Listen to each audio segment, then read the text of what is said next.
Yes. Yes. Trae un yes a tu vida con un préstamo de Co-op Seno Gandía. Te prestamos $6,000 desde $108 mensuales. Y si necesitas, te prestamos hasta $50,000. Solicita en préstamosenogandía.com o al 650-1122. Bienvenidos a Bonita Radio. Esto no es un cuento, esta es la verdad. En breves segundos, la periodista Carmen Enita Acevedo estará con ustedes. Bonita Radio está disponible en Facebook, Instagram, X, Spotify, YouTube, iVoox y iTunes. Agradecemos a nuestros auspiciadores. Cooperativa Seno Gandía, solidez y futuro. Y Vega Co, de tu lado siempre. Nuestras transmisiones son viables también gracias al apoyo de ustedes. Pueden enviar sus donativos accediendo a bonitaradio.net. Allí podrán realizar su aportación a través de PayPal o tarjetas de crédito. También pueden realizar su donativo por ATH Móvil Negocios a la Fundación Periodismo 21. O pueden enviar un cheque o giro postal a PMB número 284, P.O. Box 194000, San Juan, Puerto Rico 00919-4000. Bonita Radio, esto no es un cuento, esta es la verdad. Con ustedes, la periodista Carmen Enita Acevedo, en directo desde el estudio Roberto el Indio Acevedo. Habemos papas a las 5:03 de la tarde. Habemos papa, debo decir. León 14. Vamos a hablar un poco de cómo fue que esta tarde, o más o menos al mediodía, nos dimos cuenta que en efecto salía la fumata blanca y no hay de otra, hay un papa en 2 días. Interesante, quizás una de las veces que más fácil se le ha hecho a los obispos y cardenales tomar la decisión. Vamos a hablar un poco sobre eso y de quién es, en efecto, Robert Francis Prevost, un estadounidense que estuvo 20 años haciendo de misionero en Latinoamérica, desde 3 años más tarde de hacerse sacerdote, por lo que definitivamente tenemos un papa poco clásico desde el punto de vista de los conservadores que estaban corriendo con y fue seleccionado el que estuvo al lado del padre Francisco, del Papa Francisco, en el tiempo en que fue desde el 2013 Papa. Y va a ser bien interesante porque las informaciones que están cayendo, sobre todo la intención de utilizar ese nombre de León 14, que me acabo de dar cuenta que pusimos León 16 en una nota que colocamos en nuestro Facebook, así es que perdonen esa incongruencia, ese error que acabamos de corregir con un comentario al calce. Así es que vamos a hablar mucho sobre eso, pero también tenemos 2 temas adicionales. Tenemos que hablar de lo que dijo Tomás Rivera Chats esta tarde en una conferencia de prensa allí en el Senado sobre el asunto de Janet Parra y lo que definitivamente también es importante, dónde estaba la gobernadora hoy, como si no hubiera pasado nada. Y como último tema vamos a traer un tema que es urgente. 7 años lleva Kilómetro Cero, la organización que dirige la compañera, colega periodista Marimari Narváez, sobre el asunto de la violencia de Estado. Y en este año 2 personas, 2 hombres han muerto en momentos en que están siendo detenidos o están siendo perseguidos por las autoridades federales, ICE, en Puerto Rico, para cumplir con la política de Donald Trump, que sabemos que es de mantener a los inmigrantes fuera del espacio estadounidense, sean territorios o estados. Y en Puerto Rico, al día de hoy, se han arrestado sobre 355 personas. Hoy mismo hubo un operativo en el área del condado y se llevaron 55 personas, porque la que dirige ICE en Puerto Rico es una trompista hasta de camisetas y gorras magas. Así las cosas, vamos a hablar con Marimari Narváez sobre esta realidad que es importante darle seguimiento. Siempre que estamos en vivo, recuerden que pueden donar a través del chat y si no lo han hecho, lo pueden hacer en cualquier momento. Gracias a todos los que están por ahí. Por ahí llegó primero María Judith Colón, que ya le estaba echando de menos. Saludos, María Judith. Estoy próxima a ponérteme la camiseta que me regalaste en el encuentro. Oigan, lo voy a empezar a anunciar desde hoy. El próximo encuentro, el 16 de agosto del 2025. Encuentro de bonitos y bonitas allí mismo, en Guaynabo, para pasarla bien y sobre todo llevar una buena obra de arte que los donativos de ustedes se puedan participar de un sorteo. Así es que no se olvide nadie, ponlo en la nevera, 16 de agosto. Vivian López Pérez también está por ahí, Florence, Carles Baratá, Luz Díaz desde Winter Garden, Ed Méndez, Vivian Rivera, Papo Donerche y La Concepción, Rafael Avilés, Rosa Iber Grajales, Aixes Camilo, Brenda Gómez, María Buzó, Johan González, está por ahí también Olga Inés Camacho, Edgardo Núñez. Saludos desde Madrid, te envidio, hostia, pero qué bien, qué bueno, pasa la bomba y tómate un tinto a nombre mío. Lilian Rivera también está por ahí, Tito Mout, Eliezer Ortiz, Víctor Lozano, María Costa, está Mildred Lozada, Johanny Forrodona, María Cruz. Saludos, María, hija de inmigrantes que habla 5 idiomas y naturalizado. Así es, hijo, perdón. Me imagino que eso no lo han dicho y habló en italiano y español. Claro que sí, lo vamos a decir aquí ahora. Está colocado en nuestras redes desde hace ratito. Camisetas con nombre. ¿De qué tú hablas? Yo tengo una hoy que no se nota, pero aquí dice: aplasta el patriarcado, smash patriarchy. Bien interesante. Irving Maldonado, Marisa Figueroa y Rose Santiago. Saludos, Rose. Vamos al tema. Vamos a empezar por el Papa. Francis, como dije, Robert Francis Pestrov fue escogido en 2 días.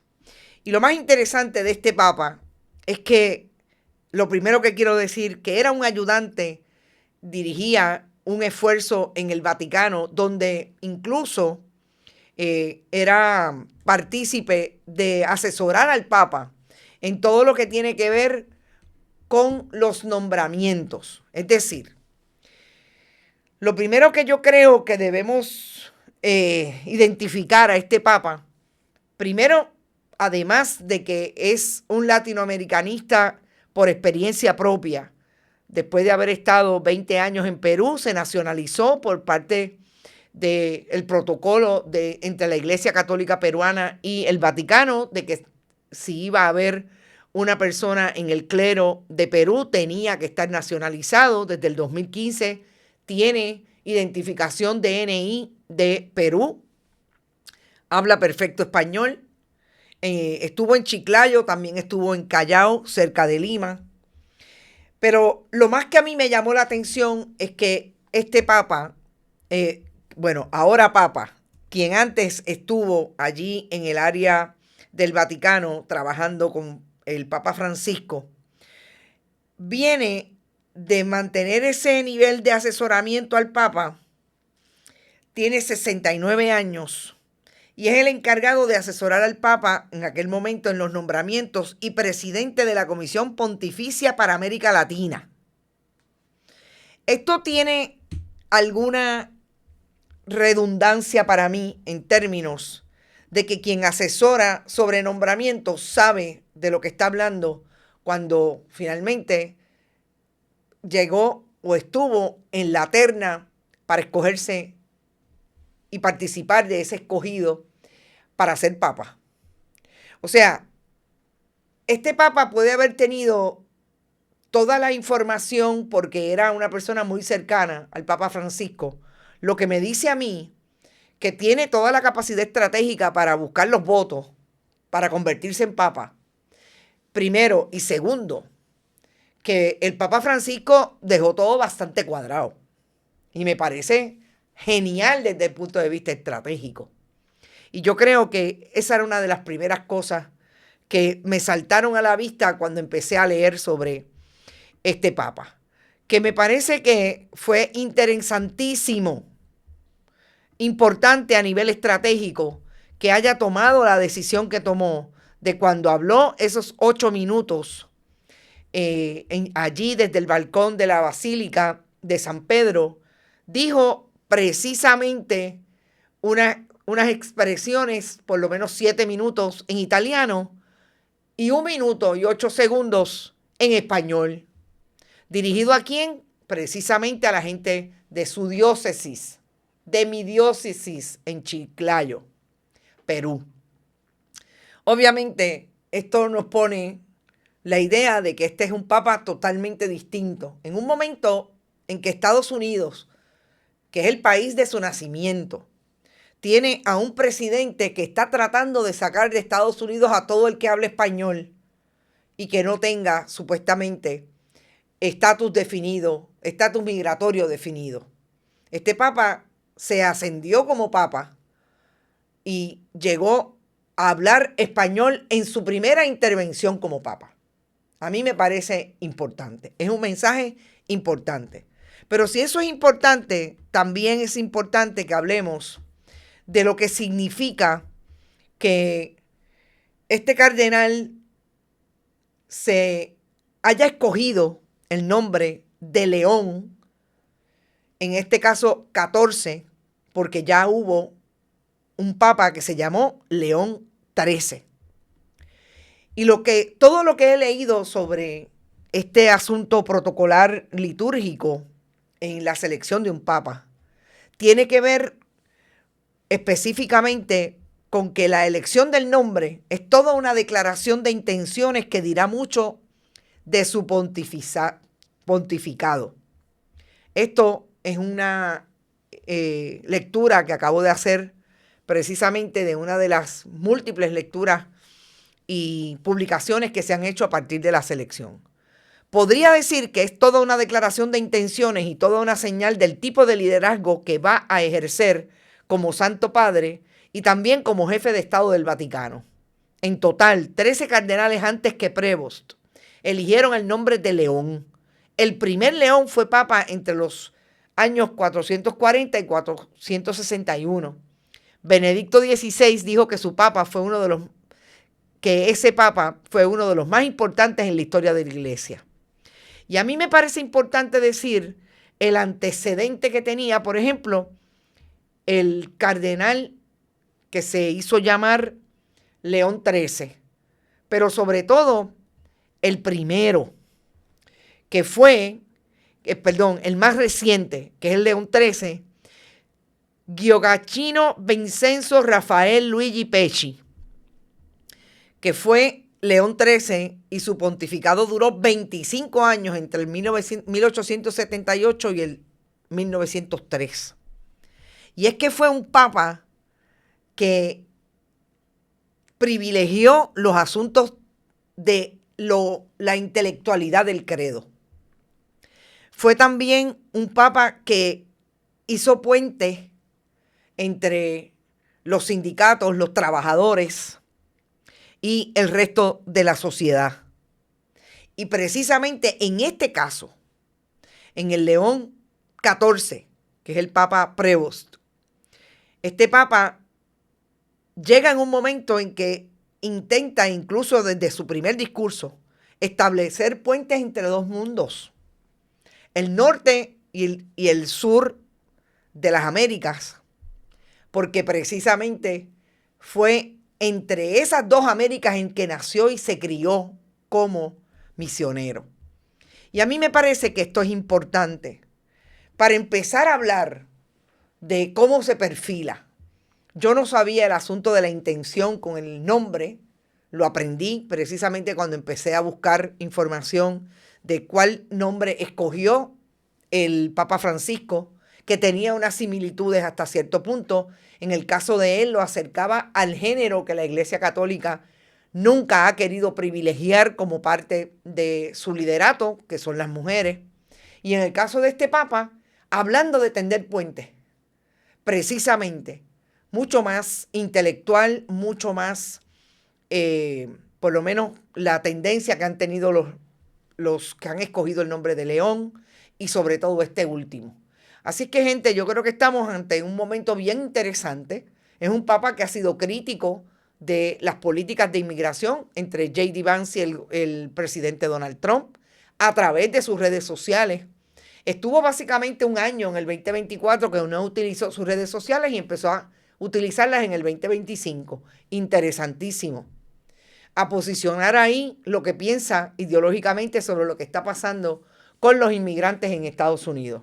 Y obviamente no es casualidad que haya pasado esto hoy, baja la selección de este Papa, y nosotros queremos hablar de un tema que desde ayer queremos hablar de él, pero no habíamos podido traerlo y lo vamos a traer después que terminemos el tema de cómo termina o por lo menos sigue la controversia Janet Parra, nombramiento gobernadora, y Tomás Rivera Schatz, que es el asunto de cómo las políticas de inmigración violentas, hostiles contra los inmigrantes en Puerto Rico están siendo dirigidas por una mujer, Rebeca González, y vamos a hablar con Marimari Narváez sobre ese asunto y cómo se está dilucidando en Puerto Rico y cómo ellos lo están y ellas lo están vigilando desde kilómetro cero.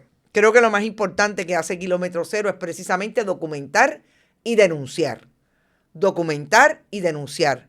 Nadie, aparte de Kilómetro Cero en Puerto Rico, está trayendo un tema tan importante de lo que está pasando en Puerto Rico con la violencia de Estado, que en este caso se escenifica con los inmigrantes. Vamos a ir brevemente a lo que dejó caer esta tarde el presidente del Senado, Tomás Rivera Schatz, con relación a lo que pasó ayer con Janet Parra. Como he dicho en anteriores ocasiones, un Tomás Rivera Schatz nervioso o tenso, vamos a decir tenso, tratando de contener su propia violencia.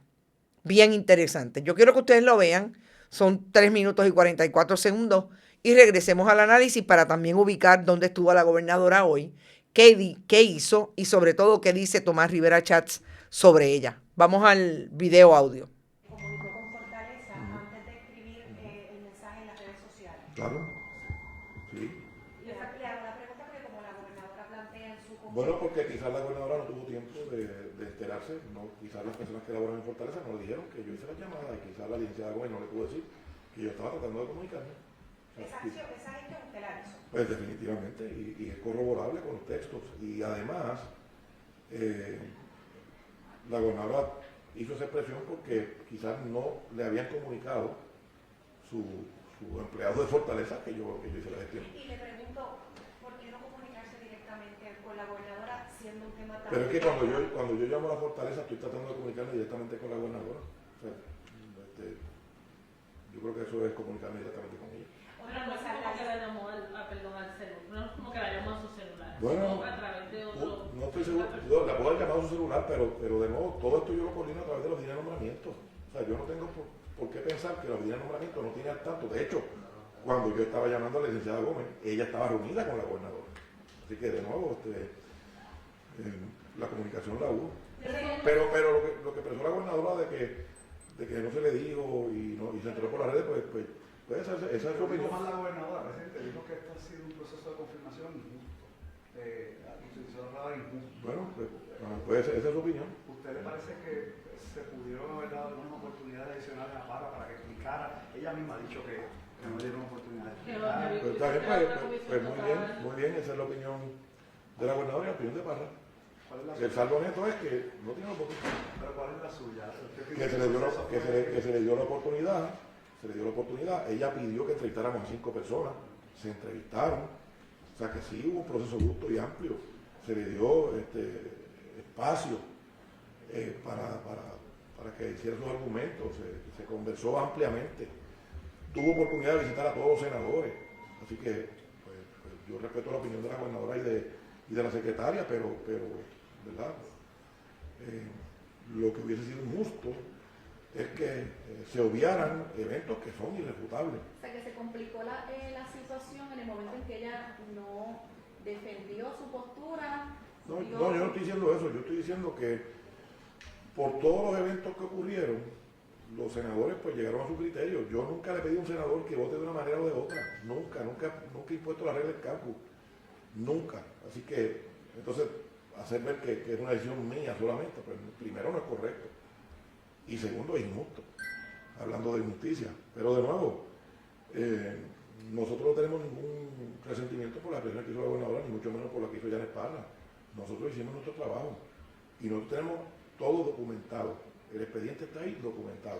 Es un asunto de credibilidad con relación a lo que públicamente, lo poco que públicamente expresó la nominada, primero rechazando que hubiesen cuestiones éticas por su descalificación del caso criminal, después rechazando que haya dado instrucciones a su escolta y más reciente de que no era la voz que se escucha en el audio. Yo creo que es un conglomerado de eventos que persuaden a algunos senadores. Yo no le pregunté a cada senador qué fue lo que te movió a votar en contra. Honestamente nunca lo hago.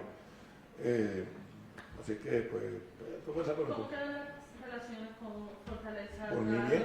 ¿Ha podido hablar con la gobernadora No, posterior? no he podido hablar, pero de aquí salió ahora la licenciada Gómez, salió ahora mismo, antes de usted entrar.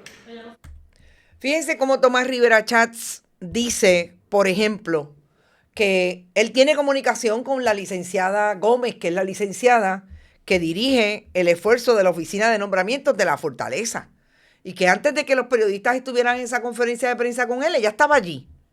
Así es que, en efecto, hay comunicación con la licenciada Gómez. Con la gobernadora no ha vuelto a hablar. Me parece también interesante, como dije esta mañana, que Tomás Rivera Chats ahora dijera que no sabe si le envió un texto a la gobernadora, que no sabe si la intentó llamar a su celular.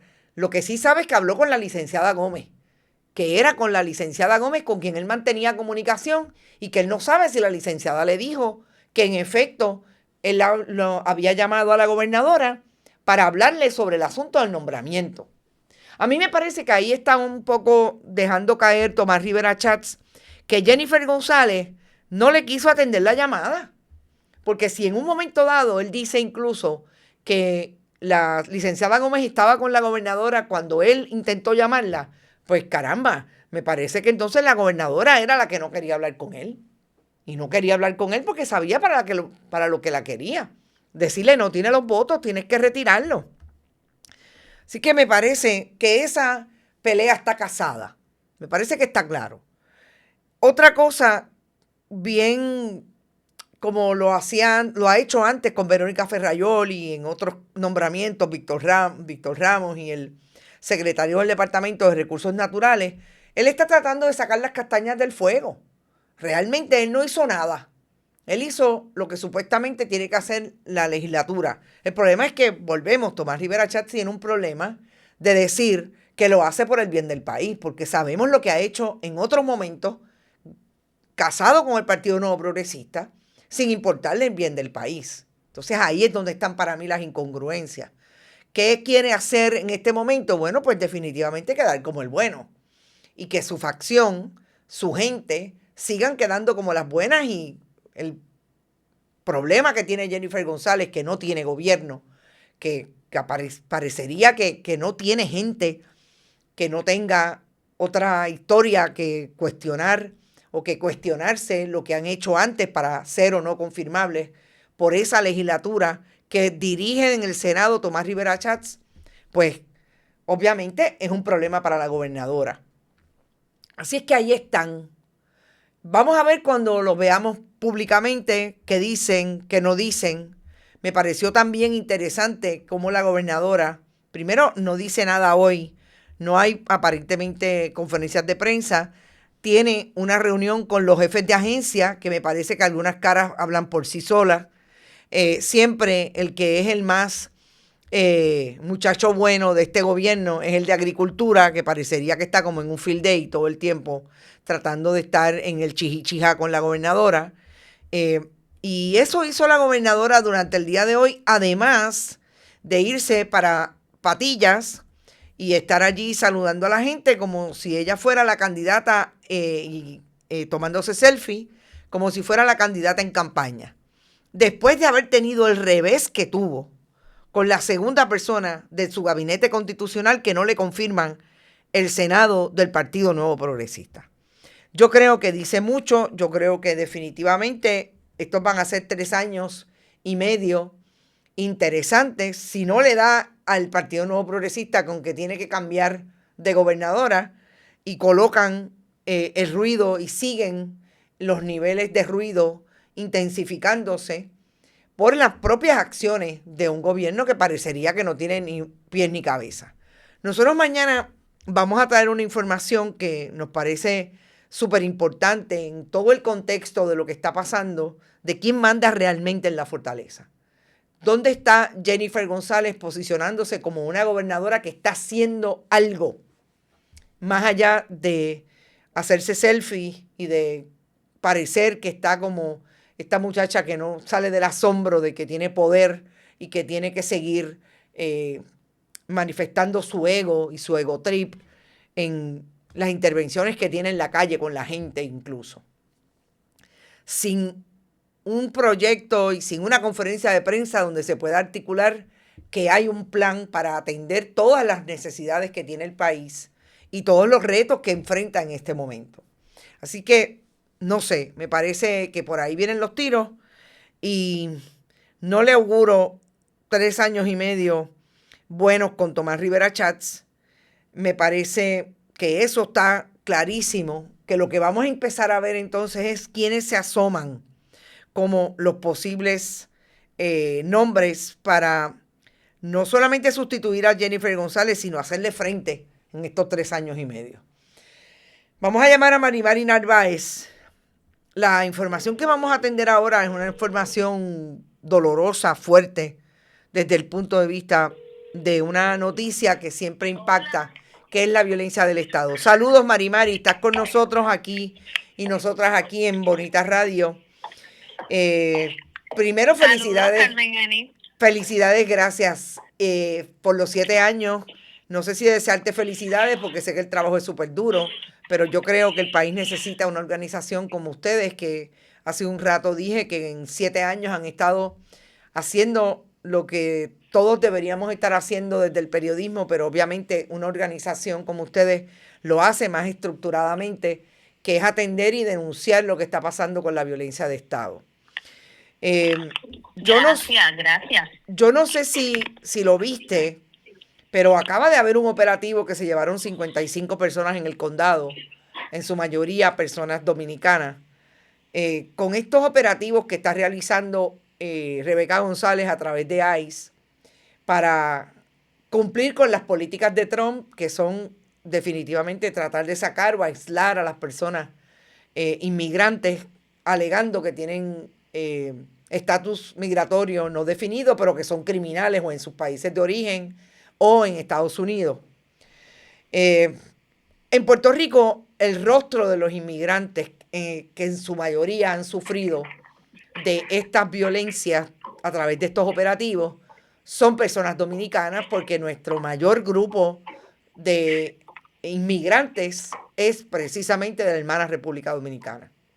Yo quisiera que nos dieras cuál es lo último que ustedes han descubierto a través de estos operativos que han cobrado la vida hasta en este momento de 2 personas, precisamente cuando están siendo perseguidos por los agentes federales. Pues mira, Carmen Enid, yo creo que las políticas de la muerte, pues lo que provocan es muerte, ¿verdad? Y la muerte son muchas cosas distintas. No es solo la muerte como la conocemos, es la muerte de toda, ¿verdad? Una serie de cosas que necesitamos para vivir. Y en este caso, pues estas políticas de exclusión, de racismo, de xenofobia, porque es lo que ha ocurrido en Puerto Rico en los últimos meses. O sea, aquí las intervenciones de ICE están motivadas racialmente, aquí no están motivadas por xenofobia, están motivadas por una política absolutamente descabellada que tiene el presidente Trump. Pues no podíamos, con tantas y tantas redadas, iba a ocurrir esto, iba a ocurrir que iban a empezar a morir personas en el ejercicio de estas intervenciones violentas, ¿verdad? Y es lo que ha ocurrido. A mí particularmente me preocupa mucho que la frecuencia con la que está ocurriendo, porque estas redadas empezaron a finales de enero y ya a estas alturas, desde finales de febrero hasta hoy, ya tenemos no solamente 2 muertes de personas dominicanas que conozcamos, que hayamos podido documentar, sino que tenemos una tercera persona que nos preocupa muchísimo, y es una persona que también en una intervención pero terminó con moretones y con incluso coágulos en la cabeza, y ICE decidió llevárselo a un centro de detención en lugar de dejarlo en el hospital, que fue la recomendación que hicieron los médicos. Y esto es un hombre. Un centro de detención en Texas. Este es un tercer caso, ¿verdad? Wow. Aparte de los 2 que hemos denunciado en estos días, que son el de, ¿verdad? El hombre que murió ayer, que es Antonio Báez, que muere después de una intervención de ICE, que aunque ICE ha dicho que ellos no lo tenían bajo su custodia, pero el hombre se cae de un techo porque estaba tratando de huir de una operación de ICE, ¿verdad? Porque estas operaciones tienen consecuencias, tienen efectos en las personas. Y antes de él, el 23 de febrero, Juan Alexis Tineo, que fue intervenido por ICE en el mar y que termina en centro médico y fallece, y no sé por qué ICE viene a anunciarlo 8 días después y realmente no lo anuncia porque nadie se enteró en Puerto Rico. Y nos enteramos la semana pasada. Wow. Entonces, en menos de 2 meses van 2 muertes, más hay un tercero que nos tiene sumamente preocupados porque está en un centro de detención, pero sabemos que es una persona que no está bien. Y esas son las que hemos podido documentar, Carmen Enid. Yo te aseguro que deben haber un montón de otros casos que nosotros no hemos podido acceder a ellos. Entonces, la frecuencia de estos casos es bien preocupante, independientemente de cuáles sean las circunstancias. Siempre, cuando hay muertes por uso de fuerza policial, pues algunas son directas, otras son indirectas, unas son bajo custodia de las autoridades, otras no exactamente, pero las intervenciones policiales son de por sí violentas y provocan este tipo de cosas y tienen consecuencias. O sea, no se pueden hacer así ligeramente. Y bueno, si hablamos de las intervenciones como tal, pues obviamente también eso nosotros lo censuramos, porque en este país, en última instancia, si tú me preguntas, la comunidad dominicana tiene más derecho a estar en este país que los norteamericanos que están aquí por imposición y por colonialismo. Esto era una misma plataforma geográfica hasta el otro día. Esto es casi las mismas islas. Compartimos próceres, compartimos cultura, compartimos idioma, compartimos todo. Entonces, ¿verdad? Para uno hacerse la pregunta desde el génesis, digamos. Claro. Mari, yo te pregunto, esta persona que cayó del techo, obviamente estaba en medio del operativo. La otra persona también, y no nos enteramos hasta que la propia ICE es que viene a notificar que esta persona venía aparentemente en una yola, en una embarcación, hay una intervención y la persona muere. A mí me llamó la atención que Rebeca González, la directora de ICE o la agente a cargo de ICE en Puerto Rico, dijera que esta persona no estaba bajo la jurisdicción o no estaba detenida bajo ICE. O sea, ¿cómo es posible que pueda decir que porque un agente no le dijo te pongo bajo arresto, no está bajo la jurisdicción de quien está llevando a cabo el operativo? De acuerdo, completamente. Y además, Carmen Enid, ese caso lo tuvimos que denunciar nosotros, o sea, lo informamos nosotros, que nos lo supimos por la comunidad, que se movilizó y nos hizo saber que esa persona había fallecido. O sea, si esto ocurrió hasta la mera presencia policial es un uso de fuerza. El uso de fuerza más básico es la mera presencia policial. Exacto. Y en este caso, ahí se encontraba en ese lugar haciendo un operativo y en efecto, yo no sé por qué ellos dicen que no tenían custodia del hombre, desconozco, no puedo decir si la tenían o no, si el hombre se les escapó, si no, a nosotros, de hecho, la comunidad nos había dicho que ICE había llevado al hombre al hospital, pero no tengo manera de corroborar eso por el momento.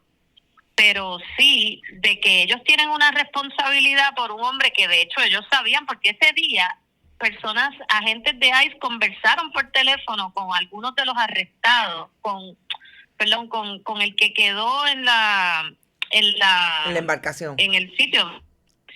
No, estoy hablando del último caso. Del último. Okay. ellos hablaron con una persona que estaba allí trabajando en el sitio donde fue la intervención y le dijeron, no, nosotros no tuvimos nada que ver con eso, etcétera, y la persona quería saber, ¿verdad?, los que se llevaron, que le dieran información sobre el que se cayó, porque no tenían información sobre quién era esta persona o cuál era su familia, etcétera. O sea, que ellos tenían pleno conocimiento de lo que ocurría allí, de que había una persona en el hospital. Así mismo ella lo ha dicho, pues ellos tienen una responsabilidad. Claro. ¿Verdad? Porque era en efecto durante un operativo de ellos, definitivamente. Mari, yo te pregunto, ¿ustedes tienen comunicación con las autoridades federales? ¿Les contestan requisitos de información? ¿Cuál es la relación, si alguna?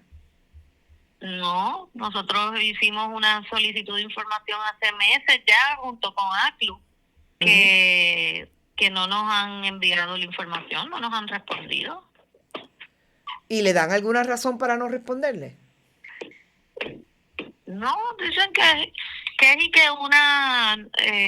nos contestaron, primero nos denegaron el darnos la información de manera expedita, que la habíamos solicitado, ¿verdad? Pero esa información, lo que estamos solicitando desde hace meses, desde que empezaron estas redadas, oiga, díganos a quién usted está arrestando, cuántas personas, cuál es el estatus migratorio de esas personas, si tiene o no algún historial delictivo, porque ellos, eso ha sido su argumento, que supuestamente tienen historial criminal, cosa que es completamente falsa, y eso ya se ha demostrado en términos generales en todo Estados Unidos, incluyendo a Puerto Rico, y díganos, ¿verdad?, a dónde lleva a esas personas, o sea, información básica, y nos denegaron el otorgarnos eso como información expedita, o sea que no tienen ninguna prisa por darnos la información, y luego lo catalogaron como información complicada. ¿Y qué quiere decir información complicada? No entiendo cuán complicado es lo que exactamente, pero ellos dicen que es complicado y que pues ellos se pueden tomar el tiempo que quieran en contestar. O sea, aquí la falta de transparencia es absoluta y de rendición de cuentas, ¿verdad? Aparte de que cuando finalmente ellos se aparecen ante la prensa, lo que dicen son un montón de embustes, y eso lo sabemos los periodistas, Carmen Enid. Claro. Nos mienten descaradamente, crean unas narrativas que no tienen nada que ver. Eso de que las personas todas tenían un historial delictivo, eso es falso. Ellos están cazando gente, o sea, ellos están en una cacería. Y lo que hacen es, pues, por perfilamiento racial, o van a las comunidades donde ellos saben que viven muchas personas inmigrantes, y una serie de prácticas que no son constitucionales, que no son legales, pero se han vuelto de momento, de forma bien rápida, de momento se han normalizado en cuestión de meses. Hoy definitivamente hubo otra, y realmente es alarmante. Yo estoy totalmente de acuerdo. Esta mujer a mí me llama la atención, y yo decía antes de empezar esta entrevista contigo que conozco personas que viven alrededor de donde vive esta gente, y me dicen que, o sea, lo menos que hace es tener la camiseta y la gorra de Make Great American Again. O sea, es una persona que es una fanática de Donald Trump. Pero bueno, yo quiero ir al último tema que quiero cubrir contigo, porque sé que hay otras muertes que ustedes han identificado como muertes de parte del Estado. Y me llama la atención una de ellas, que es la de 2 hermanos en Cataño. Porque según la narración que ustedes están haciendo, ahí hay alegaciones incluso de que las armas y las balas que se le ocuparon supuestamente en esa escena en Cataño, cuando se mató a estos 2 jóvenes por parte de la policía de Cataño, estamos hablando de jóvenes de 19 y 20 y tantos años, esas armas y la parafernalia de balas, etcétera, aparentemente fueron plantadas allí. Eso es parte de lo que denuncia la comunidad allí, de hecho. Y esta es la muerte, mira, desde el año 2024 hemos documentado 20 muertes por uso de fuerza policial, es decir, el año pasado y este. 20 muertes por uso de fuerza policial. Y esta muerte fue el año pasado. Tú sabes, Carmen Enil, lo que es que te maten un hijo, que la policía te mate un hijo, pues imagínate que te mate 2 al momento, o sea, al mismo tiempo. A esta madre, la policía le mató 2 hijos, 2 nenes que iban, 2 muchachos, o sea, de 20 y pico de años, 21 creo, y 23, o 20 y 23. Iban en una motorita que acababan de comprar y estaban quemando fiebre. Y ¿verdad? Como nosotros estamos acostumbrados a que la policía es la que establece siempre la narrativa de qué es lo que pasó, claro. Pues la narrativa de la policía siempre es una narrativa bien criminalizante, etcétera. Pero cuando tú entras a la comunidad y hablas con los testigos y hablas con las familias y ves los álbumes de fotos y ves los mensajes de texto y ves cuál era la dinámica familiar, te das cuenta que estas personas que la policía mata no son las personas que están sembrando terror en una comunidad ni nada por el estilo, con armas, con esto, con lo otro. Son muchachitos comunes y corrientes. Y estos 2 estaban quemando fiebre en una motorita que compraron. Pues la policía parece que, ¿verdad? Que dice que la motora era robada, que a lo mejor era robada, que saben, ¿verdad? Puede ser que fuera robada. Eso significa que esos 2 muchachos se robaron la motora, y aún si se lo hubiesen robado, había que matarlos. Había que matarlos, exacto. Los muchachos estaban desarmados, los muchachos estaban en su comunidad, ellos escapan de los tiros de la policía y lo que hacen es tirarse para la casita de sus abuelos. Frente a la casa de los abuelos, la policía los termina de acribillar debajo de un carro. O sea que no solamente les venían disparando desde la carretera de Cataño, sino que frente a la casa de sus abuelos, sin saber la policía que esa era la casa de sus abuelos, donde ellos se fueron a refugiar. Allí enfrente los rematan, porque eso es lo que hace la policía de Puerto Rico en innumerables ocasiones, lo hemos documentado. No solamente te tirotean, y ya tú te tiraste al piso y ya el muchacho que iba guiando la motora no puede guiar más y ya estás tirado en el piso, van cuando estás tirado en el piso y te rematan para que te termines de morir. Y eso, que me explique alguien cómo eso puede ser justificable, porque el Estado tenga la capacidad de utilizar la fuerza contra la ciudadanía, 2 muchachos desarmados. Y sí, la comunidad dice que ahí hubo un montón de irregularidades desde que trajeron una patrulla llena de tiros, que eso no estaba allí cuando llegaron los papás al principio de la escena. Los papás se enteran bien rápido porque, de nuevo, la policía no sabe que están frente a la casa de los abuelos. Exacto. Así que llegan bien rápido y no ven la patrulla supuestamente llena de tiros. La patrulla llena de tiros llega horas después y la plantan allí. Y por ahí en adelante, pues un montón de irregularidades, pero en última instancia, 2 muchachitos buenos, uno de ellos papá de una bebé, por cierto, unos muchachitos que recortaban gente, que trabajaban normal, como todos los muchachos que jangueaban, que tenían una novia, que estaban ese día en la playa con los papás. Y entonces, lo que quiero decir con esto es que la ciudadanía, ¿verdad? La gente tenemos que saber que estas narrativas que nos planta la policía son narrativas construidas para siempre tener un enemigo, para crear un enemigo, y la supuesta violencia que nos acecha siempre son las caras de los mismos muchachos de barrio, pero muchachos jovencitos, muchachos trigueñitos, muchachos jóvenes, a lo mejor con tatuajes, con recortes, con trenzas, pero oye, es siguiendo siempre una política de discriminación. Cosas que no pasan en unas comunidades en específico y con unos jóvenes en específico. Y del profiling, el perfilamiento que hablábamos hace un rato. Mari, yo... Definitivamente. Me imagino que tú recuerdas esto, pero yo lo tengo tan presente porque lo cubrí como periodista que cubría policíacas y lo cubrí en el 1992 a nivel del tribunal. Y fue el asesinato del hijo de Manuel Maldonado Denis en estas mismas circunstancias. Y lo mataron por la espalda, en medio de un alegado escalamiento, y la policía llegó. No tenían armas de fuego los 2 jóvenes. Uno de ellos murió, que fue el hijo de Maldonado Denis. Y la policía plantó armas de fuego en Río Piedra. Y fueron convictos por el asesinato del hijo de Maldonado Denis. O sea, yo no podía creer cuando estaba leyendo la historia que ustedes narran que estuviéramos frente a otro caso, hace 33 años. Eso, ellos mismos, mira, los mismos policías me lo han dicho a mí un montón de veces, me han dicho, Mari, las mismas técnicas se siguen utilizando, no lo digo yo, me lo dicen ellos y yo me quedo como que, wow, fabrican evidencia, fabrican casos, o sea, y hasta me han dicho, si te tienen que matar, te matan. A uno le cuesta pensarlo porque uno tiende a creer que la historia es progresiva y que las cosas siempre mejoran, pero yo creo que esto es un momento histórico que estamos viviendo.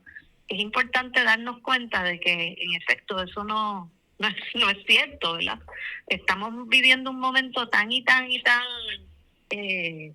oscuro, una cosa que jamás pensamos que íbamos a ver después de tantos avances supuestamente ¿verdad? En el ejercicio de nuestros derechos.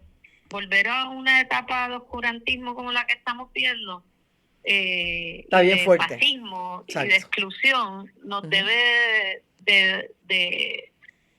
nos tenemos que dar cuenta de que estos casos inciden en lo que está pasando a nivel global. Esta impunidad, este perfilamiento racial, esta discriminación, este racismo que vemos a nivel local, estos registros y allanamientos ilegales, todo esto, según lo permitimos a nivel local y que ocurra una y otra vez y que se mantenga en la absoluta impunidad, alimenta que a nivel global estemos viviendo un genocidio en vivo, estemos viviendo, ¿verdad?, a personas que no han cometido delitos encarceladas en El Salvador de por vida, porque allí lo que te dicen es que tú sales con los pies para el frente, que esa gente nunca va a salir de ahí. Exacto. O sea que es momento para hacer unas reflexiones bien profundas. Definitivamente. Y oye, me encantaría hablar de ese caso del hijo de Maldonado Denis. Un día debemos sentarnos a hablar sobre ese caso. Cuando quieras. Lo conozco tanto como que fue para mí fuerte verlo, ver a los policías, al capitán Castillo. Todos resultaron convictos.